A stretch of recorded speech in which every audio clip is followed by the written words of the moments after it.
کے پیغام کو عام کرتے رہیں. اسی علم دین کو سیکھنے کے لیے دور دراز سفر کر کے آج انڈونیشیا جو اسلامی ممالک میں تعداد کے لحاظ سے سب سے بڑا ملک ہے, وہاں سے عاشقان رسول تشریف لائیں, اور ان کے نگران ہمارے غازی غلام یاسین بھائی بھی ہمارے ساتھ ہیں. اگر غلام یاسین بھائی سے ہم ذرا پوچھیں کہ غلام یاسین بھائی یہ کتنے اسلامی بھائی ہیں اور غالباً کافی دنوں سے تشریف لائے ہیں, کیا ان کے پلانز ہیں, اور ماشاءاللہ کچھ انڈونیشیا کے بارے میں بتائیں ہمیں. السلام علیکم ورحمۃ اللہ وبرکاتہ. وعلیکم السلام ورحمۃ اللہ وبرکاتہ. اللہ کے فضل و کرم سے, اللہ کی رحمت ہے, امیر اہل سنت کی نگاہ کرم ہے.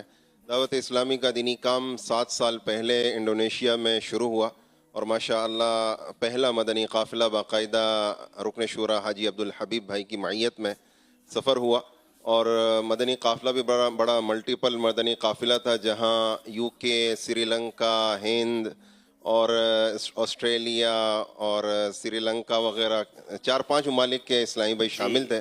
جب سے دعوت اسلامی کا دینی کام شروع ہوا, آج الحمدللہ تقریباً 9 مراکز قائم ہو چکے ہیں ماشاءاللہ, یہاں اسلامی بہنوں اور اسلامی بھائیوں کا سلسلہ بھی ہے, اور خوشی ہوگی سن کر کے اسلامی بہنوں کا درس نظامی بھی شروع ہو چکا ہے. سبحان اللہ, اور یہ شافعی فقہ کے مطابق, اور اسلامی بھائیوں کا درس نظامی کا سلسلہ شروع ہونے والا ہے. الحمدللہ جامعۃ المدینہ کی تعمیرات مکمل ہو چکی ہیں, فیضان مدینہ کی تعمیرات کا سلسلہ جاری ہے, اور مدرسۃ المدینہ للبنین یعنی فار بوائز جو ہے وہ بھی الحمدللہ آپریشنل ہو چکا ہے, اور یہ رہائشی مدرسہ ہے, اور اس میں بچے باقاعدہ اب علم تجوید اور قرآن پاک ناظرہ اور حفظ کا سلسلہ شروع کر چکے ہیں. غلام یاسین بھائی یہ سارا کام انڈونیشین زبان میں ہی ہو رہا ہے وہاں پر؟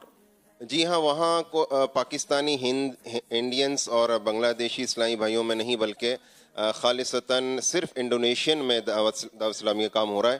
خواہ اسلامی بہنیں ہوں یا اسلامی بھائی ہوں, یہاں مقامی لوگ ہی دعوت اسلامی کے ماحول سے وابستہ ہو رہے ہیں. کیا بات ہے, سبحان اللہ. الحمدللہ ابھی 10 اسلامی بھائیوں کا مدنی قافلہ کل رات کو پہنچا ہے, ماشاءاللہ, اور 5 اسلامی بھائی مزید 16 تاریخ کو آ رہے ہیں, اور 2 مزید جو ہے نا 18 تاریخ کو آ رہے ہیں. یہ سب مقامی ہیں. ماشاءاللہ ماشاءاللہ, ہم سب کو مرحبا کہتے ہیں, اہلاً و سہلاً مرحبا.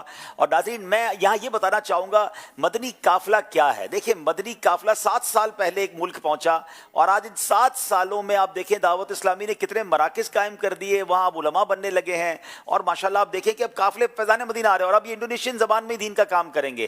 اللہ ہمارے حاجی غلام یاسین بھائی کو سلامت رکھے, یہ اس قافلے میں بھی ہمارے ساتھ تھے, اور اس کے بعد ماشاءاللہ یہ ہجرت کر گئے. اصل تو کام یہ ہے نا کہ وطن چھوڑ کر وہاں چلے گئے اپنی فیملی کے ساتھ, اور آج ماشاءاللہ یہ اتنا بڑا کام ہوا. اللہ ان کو بھی اس کی جزا دے, جو ہمارا ساتھ دیتے ہیں, دعوت اسلامی کو سپورٹ کرتے ہیں. یہ آپ کے ڈونیشنز کا, آپ کے سپورٹ کا یہ استعمال ہے کہ دنیا بھر میں کس طرح دعوت اسلامی دین کی خدمت کر رہی ہے.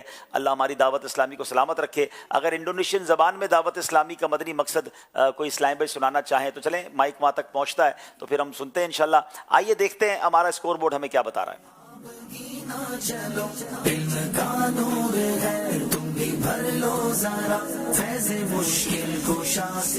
جناب 12 number Karachi A, 10 number Karachi B, اور 10 نمبر باغ کشمیر کے ہیں. اگلے سیگمنٹ کی طرف ہم چلیں گے, اور اس سیگمنٹ کا نام امت کی کشتی اور ستارے. آزمائش دیکھو پھر سے آیا ہے, آزمائش دیکھو پھر سے آیا ہے. امت کی کشتی اور ستارے.